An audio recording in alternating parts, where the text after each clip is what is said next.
Hello, my friends, and welcome to Mastering the PMP, 100 situational scenarios every aspirant should know and how to solve them.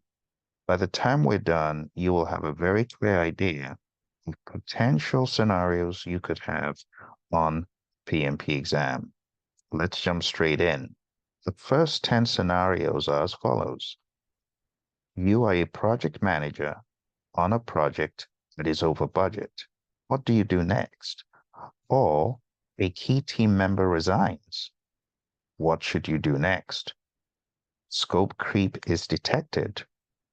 Stakeholder conflicts arise. Quality issues are reported. What do you do next? Critical path delays are identified. Vendor delivery problems are discovered.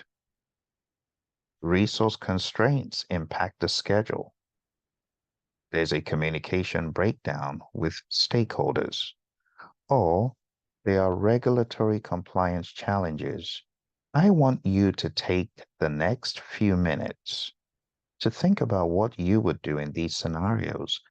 This will exercise your PMP muscle and help you to be able to effectively tackle such questions on the exam. But let me give you a few tips. If a project is over budget, you need to find out why it's over budget. You need to understand the impact of the project being over budget. How does it impact other things? What about if a key team member resigns? There's not much you can do about that, but understanding the why is always helpful. And then you need to find a way of either replacing that team member, or perhaps the first thing you should do is similar to the first scenario, which is understand the impact, you see.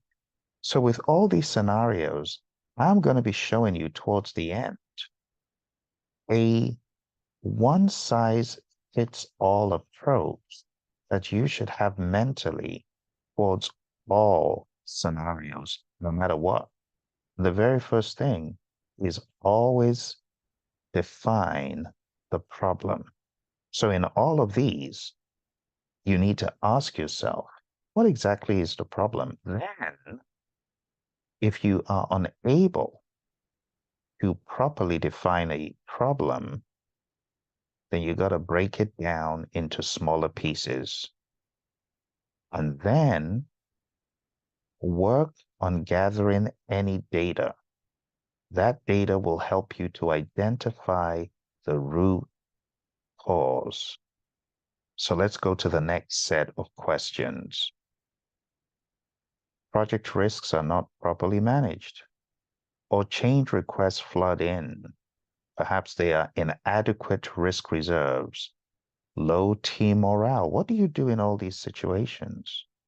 Scope is not well defined, ineffective project sponsorship, inaccurate project estimation, or perhaps there is insufficient stakeholder engagement at a particular level. What do you do? Incomplete project documentation or unclear project objectives. Now, you know how the questions are going to be. The questions will be dressed up with a lot of distractions and a lot of information. In many instances, not all, but in a lot of instances, you have distractors. You need to be able to sift through the distractors and get to the bottom of the problem, which is why I tell people today in 2023, don't waste your time cramming a whole bunch of tools, techniques, inputs, and outputs. Those will not help you. When you have a question such as, you are a project manager on a project, at point X, you discover that the project risks are not effectively managed. What should you do next? Knowing a bunch of tools, techniques, inputs, and outputs are not necessarily going to help you choose the right option. It is your understanding of holistic project management and logic when tackling situational questions that will help you.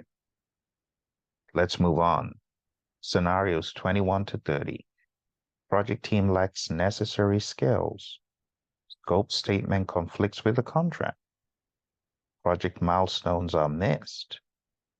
Stakeholder expectations are misunderstood. What should you do next? Are you already thinking about what to do? I hope you are, because that's a sign of understanding content.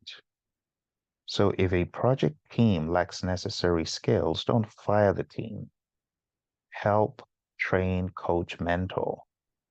If the scope statement conflicts with the contract, there needs to be a discussion, not litigation, not arbitration. No.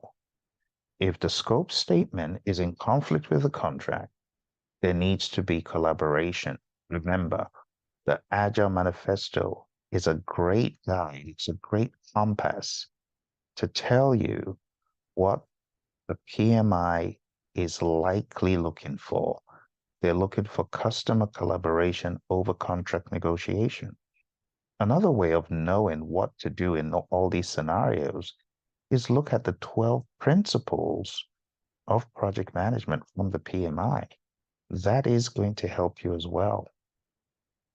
So what do you do if resource allocation is conflicting with reality? What do you do if there's inadequate risk identification or project dependencies are unmanaged, or vendor disputes escalate, or there's inaccurate progress reporting, or scope change is not documented? What do you do if the project schedule is not baselined or there's inadequate contingency planning? What is contingency planning? Of course, you need to know that first. If there's an incomplete project schedule or conflicting project priorities, what do you do?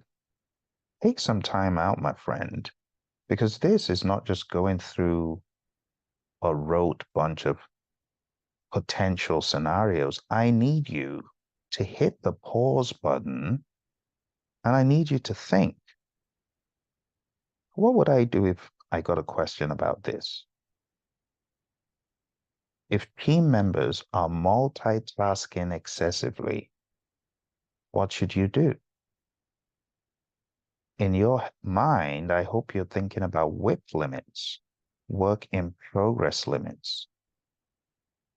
What about if you have insufficient testing resources? What is the best thing you could do? Project benefits are not realized. If there are inadequate project monitoring tools, or stakeholder disengagement, or inadequate project closure activities, what do you do? You see, this is a mini workshop for you to truly ask the question, what would I do if I got a question like this? And to set up the question, always think like this. You are a project manager on ... whatever that is. It could be a large scale engineering project. It could be a large scale pharmaceutical project. It could say an agile oriented software project or a predictive construction project. It'll give you the details. Your project schedule has not been baselined and you're in phase 3. What do you do next? You see, so you need to understand this language, this context. Don't go off cramming ITTOs in PMBOK 6. It will not help you. Understand context. Understand, of course, what the definitions mean, but move on from understanding into thinking about how to tackle these scenarios. Don't waste your time with formulas. It's not going to help you. Understand SPI, CPI, CV, and SV the philosophy behind it. But then you got to move on and you got to be able to tackle these scenarios. Okay, let's move on. Quality standards are not met. What do you do? Ineffective issue escalation process. What do you do? Incomplete procurement records or schedule compression risks. Inadequate stakeholder communication. Inaccurate cost forecasting. Or the change control process has been ignored by a stakeholder. What do you do? Number 48, inadequate risk response planning. Or 49, resource availability mismatch. What do you do, project manager? What do you do if the project is not aligned with strategic goals? Can you do something about that as a project manager? I really want you to give these some thoughts. Agile teams lack cross-functionality. Sprint goals are not met or continuous integration issues occur. Agile backlog is misprioritized.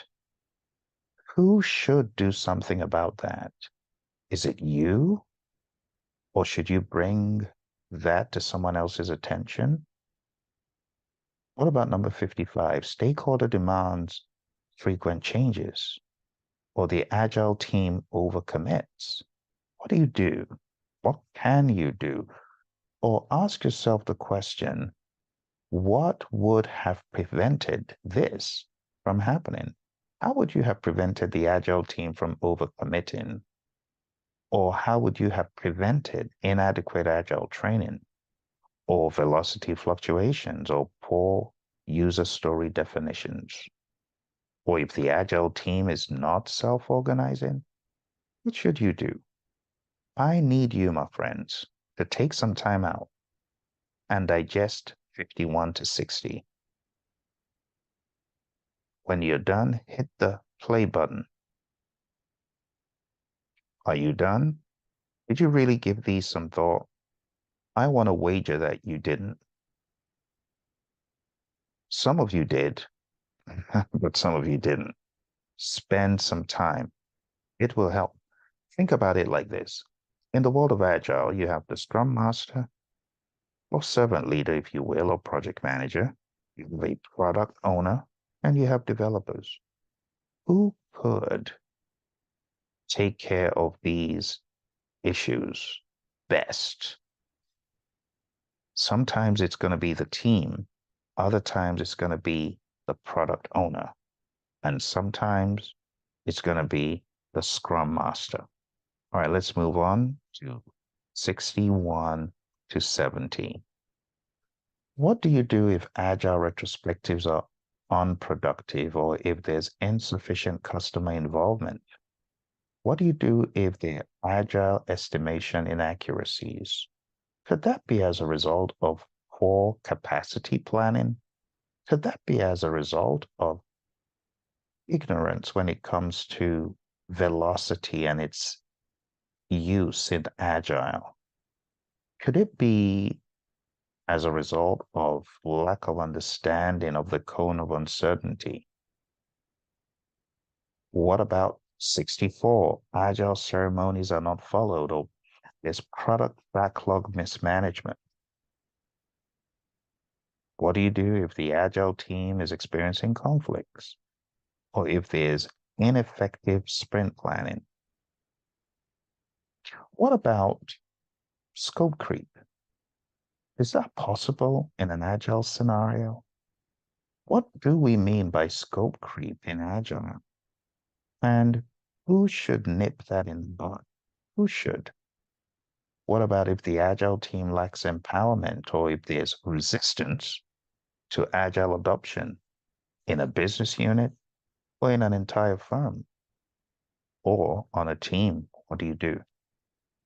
Take some time out, my friends, and really give this some thought. Let's move on.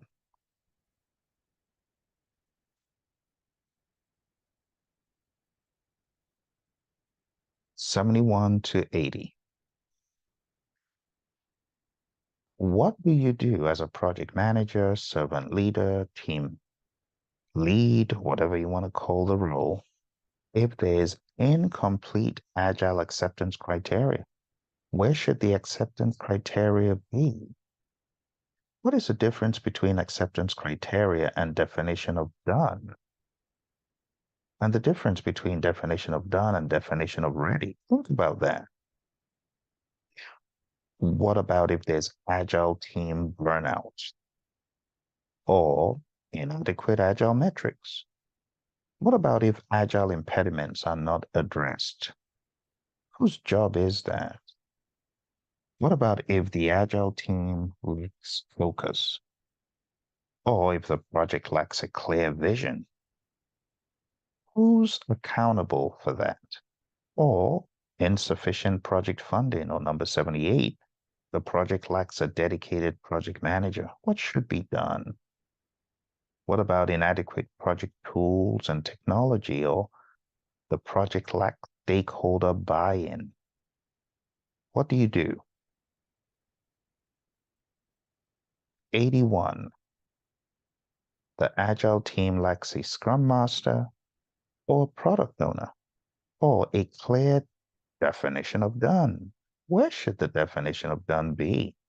Should that be in a team contract, social contract, team agreement, or should that be somewhere else, like an agile project charter? You should know the answers to this, and you should know what to do if the team lacks a sprint backlog, product vision, a release plan, if the team lacks a sprint review. What about if a team lacks a sprint retrospective? Who do you think is accountable? What does the Scrum Guide tell you about the role of the Scrum Master? It says the Scrum Master should ensure that all events take place and are productive. But what should happen if the team lacks these events, including a daily stand-up and a burn down chart? Is that a problem? I really want you to think critically about this. Okay, this is the home stretch. If the agile team lacks a velocity chart, product increment, user feedback, that would be horrendous. But what would you do? Or a product roadmap, or the definition of ready, or there's no product backlog refinement. That could be problematic. And when I say no product backlog refinement, you need to understand from PMI's agnostic lens in the Agile Practice Guide, mention is made of backlog refinement. So this is not strange if you have read your Agile Practice Guide. It's right there. We recognize backlog refinement as an event in the world of the Agile Practice Guide. So you need to look at these from PMI's lens, not just blindly quoting PMBOK 6. Right? And don't get me wrong, I love PMBOK 6. It's best when it comes to defining a coherent process. PMBOK 7 isn't all that great when it comes to a coherent process.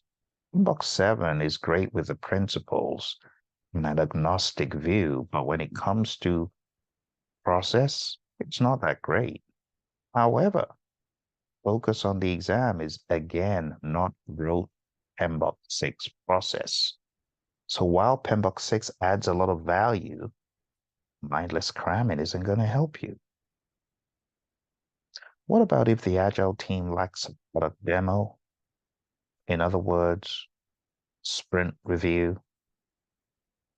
Or number 100, the Agile team lacks stakeholder feedback? What should you do? What is the implication? What could you have done to prevent this? I hope these 100 scenarios are helping you think in a different way. Instead of thinking tool, technique, input, output, method, model, artifact. No, no, no. Slow down. and spend a good amount of your time going over this video at least 10 times and asking, if this were to present itself, do I understand the scenario to begin with? Am I solid in the approach to solve this problem? Now, we're only just beginning, my friends, because there's more we need to talk about. Let's move into the next section where I teach you what I have coined the Dig Civ approach. DIGCIV. Now, you're used to hearing me talk about this, some of you, with 6 parameters, but I have added some additional parameters to help you. The Dig Civ approach is an approach that you use to tackle any problem, life problems, team problems, but I have tailored this to help you on your PMP exam. So number 1, whenever you encounter a problem, define the problem. That's number 1. Always understand what exactly the problem is. Number 2, break down the problem into smaller pieces as needed. Number 3, gather data. The data is going to help you identify the root cause and to do thorough analyses to generate alternative solutions. Number 6, choose the best solution. And in the real world, you would implement the solution. But on the exam, do a mental check. In your head, do you think that solves a problem? Do a check. Number 8, verify solution effectiveness. So go through the scenario in your head, and if it adds up, then go ahead and choose the option you did. But if not, return to number 1 until you get clarity. I call this the Dig Civ approach. The overarching framework is to define, identify, generate, choose, implement, verify. Steps 2 and 3 have been added for clarity purposes, breaking down the problem and gathering data. Let's move on. In conclusion, these are how you will tackle situational questions. This is going to help your thought process. For my speed demon friends who whiz through questions in seconds, you might want to take some advice on these tips. Number 1, read carefully. Read the entire question slowly and deliberately. This is going to help you in your prep. Now, you obviously have to read faster, but as you practice leading up to the exam, read the entire question and train yourself to, because you could blow past important information. Number 2, identify the core issue. Focus on the main problem or challenge. Number 3, determine the project phase that you're in. Recognize the project lifecycle phase. Am I in analysis, design, develop, test, implement, or something else? Which process group am I in? Am I in initiating or am I in planning? Am I in executing, monitoring, and controlling or closing? Always ask yourself that, and it will guide you towards the sensibility of the solution. Number 4, recall the project management processes. Always aspire to align what is happening in the question with one of the related 49 discrete project management processes, especially when in the world of predictive. When in the world of hybrid, do the same. Because I dare say that every single scenario can be tied back to a process. For example, sprint review. That's validate scope. Sprint retrospective. that can be tied to manage project knowledge and close project or phase. What about backlog refinement? That's planning. It's planning across scope. It's also touching on requirements. It's touching a little bit into schedule, because those PBIs need to be broken down and you need to understand the time box within which they can be accomplished. You see where I'm going with this? So number 4 is very important. It's like being thrown out of a helicopter, as one of my students, Dre, said, and landing in the middle of nowhere, but knowing where you are based on your understanding of the 49 processes. Number 5, eliminate extreme options. Avoid drastic measures such as firing people. Drastic measures such as shut down the project. There's sometimes when you are told to do something that sounds reasonable, but it's beyond your power. You cannot shut down the project as the project manager. Project sponsor can, but you can't. So you need to look out for these extreme options and avoid drastic measures. Moving on. Avoid generalizations. Beware of words like always and never. Number 7, look for the next logical step. Focus on the immediate next step. In some instances, for example, you've done a quantitative risk analysis. What should you do next? The answer wouldn't be a qualitative risk analysis.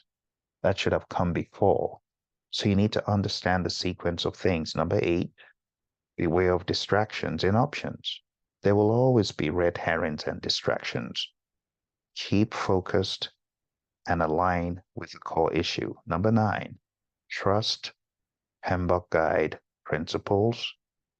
PMBOK principles that talk about stakeholder, team, stewardship, complexity, uncertainty, and things like that. Those will guide you. Number 10, when all else fails, or in the middle of analyzing, use your gut instinct, but verify and double check your answer. A gut instinct can be very helpful. The great Jack Welch, he said it well, go with your gut. And finally, my friends, by following this structured approach, you can enhance your chances of selecting the correct answer and navigating the complexities of situational PMP questions. Training, coaching, and mentoring. Go to praizion.com and sign up for a number of my courses on Udemy. Find books and materials. You can take your PMP prep or even PABM prep or ACP prep to the next level. I wish you all the very best. Remember to like this video. Share it with your friends. Bye for now.